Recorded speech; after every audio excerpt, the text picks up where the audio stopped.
अस्सलाम वालेकुम वरहमतुल्लाहि वबरकातुहू। उम्मीद करती हूँ कि आप सब ईमान और सेहत की बेहतरीन हालत में होंगे।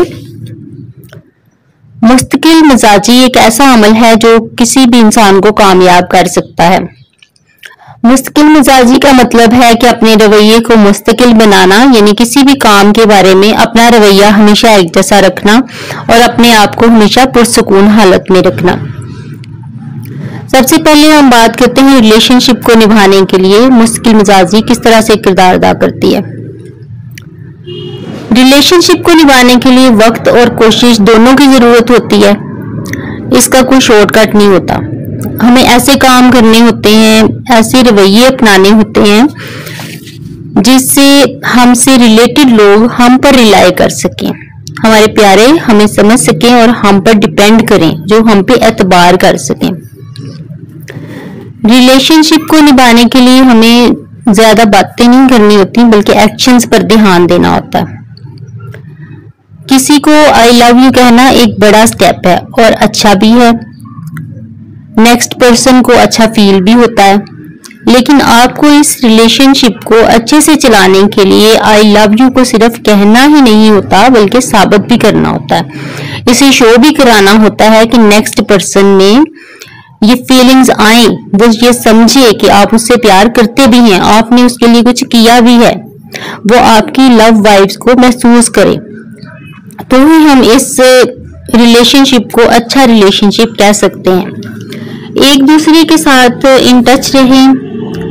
आप जितने भी फासले पर हों, मसरूफ हों, फोन कॉल्स करें, टेक्स्ट करें, एक दूसरे के साथ इन टच रहें, नेक्स्ट पर्सन को जवाब दें ताकि वो मुतमिन रहे।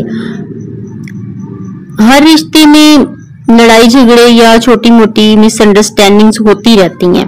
रिश्ते को बचाने के लिए आमने सामने बैठकर बात कीजिए, मगर वायलेंस और साइलेंस के दरमियान बात कीजिए।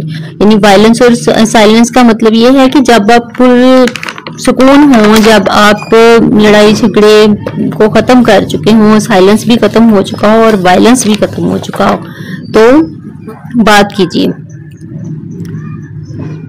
अपने लिए टाइम निकालिए, सेल्फ केयर कीजिए, अपने रिलेशंस के लिए स्पेस रखें कि वो भी अपने वक्त को अपने लिए यूटिलाइज कर सके। ये नहीं कि हर वक्त अपनी सोचों को उनके ऊपर थोपा जाए।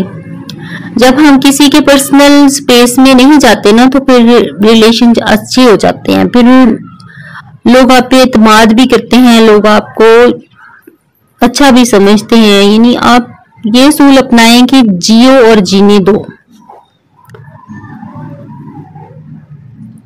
पर्सनल ग्रोथ के लिए कंसिस्टेंसी कैसे क्रिएट करनी होती है। एक तो हमने पहले बात कर ली रिलेशनशिप की, अब बात आ रही है कि पर्सनल ग्रोथ, सिर्फ अपने आप के ऊपर काम कैसे करना है। उसके लिए आपने ये करना है कि अपनी clear and specific goals set करें। मसलन अगर मैंने खुद को इमोशनली, मेंटली और फिजिकली फिट रखने की गोल सेट की है, तो मैं at least 5 days in a week अपनी इमोशनल और फिजिकल हेल्थ की एक्सरसाइजेस करूंगी। इस तरह आप भी ये रूटीन अपना सकते हैं, क्योंकि आपको ये रूटीन सेट करनी है। यही हमारा आज का टास्क है। और जो भी मैं अब नेक्स्ट स्टेप्स आपको बता रही हूँ, ये सारे हमारे आज के टास्क हैं जो आपने ग्रुप में शेयर करने हैं, कमेंट बॉक्स में बताना है, या अपने टेलीग्राम के चैनल पे अपने जो ग्रुप्स बने हुए हैं उनमें आपने जो है वो करना है। ये मैं डिस्क्रिप्शन में भी लिंक दे रही हूँ और कोशिश करती हूँ कि फर्स्ट कमेंट में भी पिन कर दूं टेलीग्राम चैनल को। उसमें भी जब आप डिस्क्रिप्शन में जाएंगे ना, तो आपको ग्रुप्स मिल जाएंगे अलग अलग मेल और फीमेल के। उसमें आप अपनी सारे ये बताएंगे, अपना फीडबैक शेयर करेंगे कि आप ये कर रहे हैं या नहीं कर रहे। एक प्लानर बनाएं जो आपके हम पहले बना चुके हैं, ग्रेटिट्यूड जर्नल। उसमें आप प्लान करें अपनी चीजें, इसमें अपनी फीलिंग्स को लिखें, इसमें अपने प्लान्स को लिखें। सबसे जरूरी बात, जब हम खुद के लिए गोल्स बनाते हैं तो हमें इनको भूलना आसान हो जाता है, हम उनको जल्दी भूल जाते हैं। हम ऐसे कोई अहम काम नहीं समझते हैं इस चीज को कि हम समझे कि ये जरूरी काम है, हम उसको एक साइड पे डाल देते हैं क्योंकि ये हमारा पर्सनल काम होता है, इसलिए हम उसको कोई अहमियत नहीं देती। बल्कि इतने में ही खुश होते हैं कि हमने जी गोल्स बना लिए हैं, बहुत अच्छी बात है, मैंने लिख लिया है इतना सा और यही काफी है। हमें करना ये है कि घर पर या वर्क प्लेस पर जहां पे भी हम हैं, खुद को याद दिलाएं कि मेरी गोल्स ये हैं, ये काम मैंने आज के दिन में अपने लिए करने हैं। खुद को मैसेज करते रहें, खुद को याद दिलाते रहें। मोबाइल में रिमाइंडर लगा लें, मोबाइल में कोई ऐप इंस्टॉल कर लें रिमाइंडर का, जिससे आपको वो बार बार याद दिलाता रहे कि अब आपने ये काम करने हैं। या फिर अपने जहन में हर वक्त रखें कि मेरे आज के टास्क ये हैं। अपने कामों की लिस्ट बना लें, उसको मिरर पे चिपका दें, कंप्यूटर स्क्रीन पे लिख लें, फ्रिज पर लगाएं, या अगर आप ड्राइविंग कर रहे हैं तो कार के डैशबोर्ड पे भी लगा सकते हैं, प्लानर पे लिख सकते हैं। मैं तो ये कहती हूँ कि आप हमें ये सब तरीके एक साथ ही अप्लाई कर देने चाहिए, ताकि हर वक्त जो है ना हमारी गोल्स हमारे सामने रहें और हमारा ध्यान किसी और साइड पे ना आ जाए। खुद से वादे करें और उनको पूरा करें। हमने सारी जिंदगी लोगों से वादे किए हैं और वो पूरे हुए या नहीं हुए, लेकिन हमने कोशिश करते रहे कि वो पूरे करें। लेकिन खुद से आप वादे करें, खुद को अप्रिशिएट करें, अपने आप को ट्रीट दें, अपने आप को एक कॉफी का कप पेश करें, अल्लाह का शुक्र अदा करें कि आप अपने साथ खुश हैं। खुद को माफ करना सीखें। जब हम काम कर रहे होते हैं यानी लॉ ऑफ अट्रैक्शन के सफर में होते हैं तो हमारे साथ कॉन्ट्रास्ट बहुत होते हैं। मैंने सोचा कि अल्फा स्टेट में रहूंगी आज पूरा दिन, लेकिन एक्सटर्नल पोजीशंस इस तरह की आई, एक्सटर्नल कंडीशंस इस तरह की आई कि कुछ चीजें ऐसी हुई कि मैंने सारा दिन अल्फा स्टेट ऑफ माइंड में रह ही नहीं पाई। तो क्या करना चाहिए? तो खुद को जल्दी से माफ किया और दोबारा इस चीज के लिए तैयार किया कि फिर से शुरू करती हूँ। अगर एक दिन डायरी नहीं लिख पाई तो कोई बात नहीं, फिर क्या हुआ, दोबारा शुरू किया। अगर एक दिन किताब नहीं पढ़ पाई तो क्या हुआ, डेस्परेट नहीं हुई, it's a part of life. फिर से शुरू किया, फिर से शुरू करें, करते रहें, ट्राई अगेन। खुद को रिचार्ज करें, क्योंकि हमारे इर्द गिर्द जो है वो एनर्जी रोबर्स बहुत सारे लोग होते हैं। हमारा माशरा ही अब नाशुक्री की तरफ चल पड़ा है, तो बहुत सारे लोग होते हैं हमारे इर्द गिर्द। इसलिए खुद को रिचार्ज करना बहुत जरूरी होता है। हर वक्त काम करने का नाम जिंदगी नहीं है, खुद को रिचार्ज करना पड़ता है। खुद को रिचार्ज उस तरीके से करें जिसमें आप खुश होते हैं। नमाज पढ़ें, दुरूद पाक के लिए टाइम निकालें, रोज आधा घंटा खुद के साथ गुजारें, रोज मेडिटेशन करें। मेडिटेशन बहुत सारे हैं, मेडिटेशन जो भी आपको उस वक्त सूट कर रही है चेंज कर करके करें, जो आपको अच्छी लग रही है वो करें। लेकिन एक मेडिटेशन वो है जो मैं डेली 5 दफा करती हूँ, लेकिन 4 दफा मस्ट कर लेती हूँ, और वो अल्हम्दुलिल्लाह वो मेडिटेशन मैं बहुत सालों से कर रही हूँ और ये मेडिटेशन मुझे बहुत सुकून देती है और ये मेडिटेशन बहुत अच्छी है। ये मेडिटेशन ये है कि जब भी अजान होती है तो मैं इसका जवाब देती हूँ और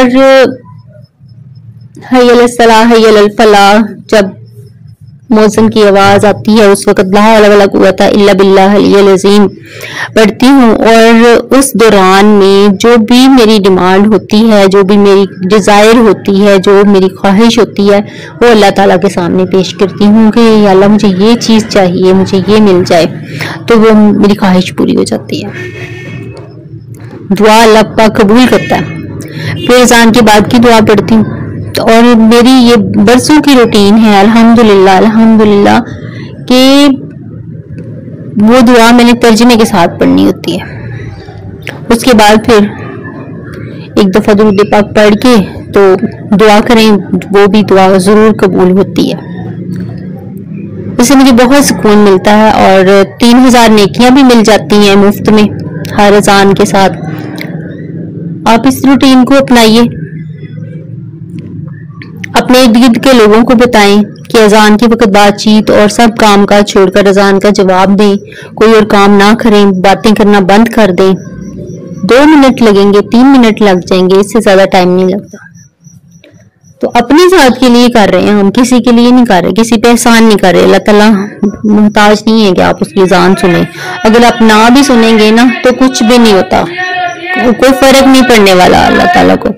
अगर आप स्ट्रेसफुल हैं, आप स्ट्रेस्ड हैं, लेजीनेस का शिकार हो रहे हैं, डिमोटिवेटेड हो रहे हैं, तो कुछ नया कीजिए, रुकिए नहीं। जो पल गुजर गया वो माजी बन गया, इसे भूल जाइए, मूव ऑन कर दीजिए, आगे बढ़िए।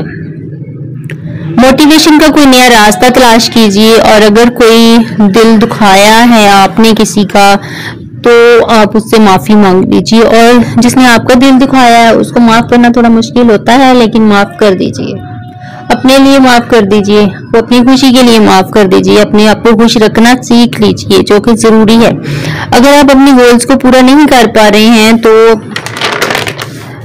खुद से पूछिए कि अब मैं क्या करूं, मैं इसको कैसे इम्प्रूव करूं, इसको मैं कैसे इम्प्रूव कर सकती हूँ, तब्दीली कैसे लाऊं मैं अपने आप में। और तब्दीली लाइए, तब्दीली को एक्सेप्ट कीजिए।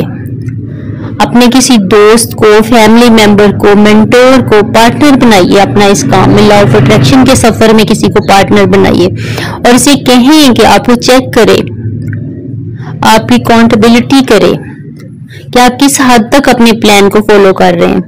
अगर आपने कुछ चीजें स्किप कर भी दी हैं तो उसमें कोई फर्क नहीं पड़ता। कि आपकी रूटीन नहीं बन रही तो कोई बात नहीं, इसको टेंशन नहीं लेना, डेस्परेट नहीं होना, परेशान नहीं होना, खुद को माफ करना है और आगे बढ़ना है। तो सबसे जरूरी काम जो होता है ना, वो अपनी विल पावर पे काम करना होता है। तो अपनी विल पावर पे काम कीजिए। विल पावर बहुत जरूरी है। अगर आपने हेल्दी रहने के लिए कोई डाइट प्लान बनाया है या लिया है, तो फिर ये मेक श्योर करें कि जब भूख लगे तो आपके सामने हेल्दी चीजें ही आए, हेल्दी डाइट ही आए, और ऐसी चीजें ना आए जंक फूड के जो आपको मजबूरी में भी खाना पड़े। अपनी रूटीन इस तरह से सेट करें और 8 से 9 घंटे की नींद में खुद को याद दिलाएं कि इन गोल्स के मुझे क्या फायदे देने हैं, इन गोल्स के मुझे क्या फायदे होने हैं। नेगेटिव थिंग्स जो होती हैं ना, वो विल पावर और कंसिस्टेंसी को खा जाती हैं। खुद को पॉजिटिव रखें, नेगेटिव लोगों से दूर हो जाएं। जब नेगेटिव चीजें सामने आए तो खुद को इस सिचुएशन से जल्दी निकाल लें। खुद को इस काबिल बनाएं कि हर वक्त अपनी ज़हनी सेहत पे आप काम कर रहे हो, हर वक्त आप कुछ ना कुछ ऐसा कर रहे हो जो आपकी अपनी सेहत के लिए हो, जो आपकी फिजिकल हेल्थ के लिए, आपकी इमोशनल हेल्थ के लिए, आपकी मेंटल हेल्थ के लिए ज़रूरी हो। तो ये सारी चीज़ें अब जो है मैंने आपको बताई हैं, इन चीज़ों को स्किप नहीं करना, इन चीज़ों को पकड़ लेना है और अब से हम यही चीज़ें करेंगे। ठीक है, आपने रोजाना फीडबैक देना है, हर रोज करना है और मुझे लिख के बताइए अपने गोल्स क्या हैं आपके, आपने क्या गोल्स सेट किए हैं।